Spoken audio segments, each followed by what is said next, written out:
Certains chrétiens emploient l'expression d'esprits territoriaux pour désigner l'occupation démoniaque d'un emplacement géographique spécifique. Ironiquement, c'est aussi un terme employé par les païens pour décrire une présence surnaturelle, censée résider à un emplacement géographique précis.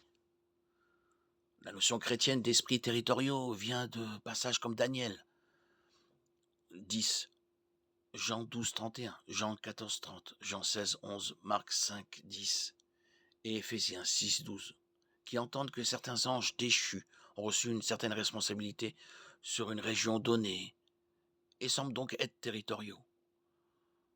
Nous devons cependant nous souvenir qu'il s'agit d'un enseignement déduit. La Bible ne décrit jamais explicitement de hiérarchie des autorités démoniaques dans le monde. Ce qu'elle dit clairement est que les démons sont à l'œuvre dans le monde et que les croyants sont engagés dans un combat à mort contre eux.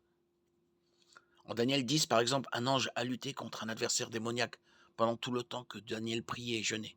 Ce n'est qu'à l'issue de ce temps consacré à la spiritualité que l'ange a finalement pris le dessus et est venu vers Daniel.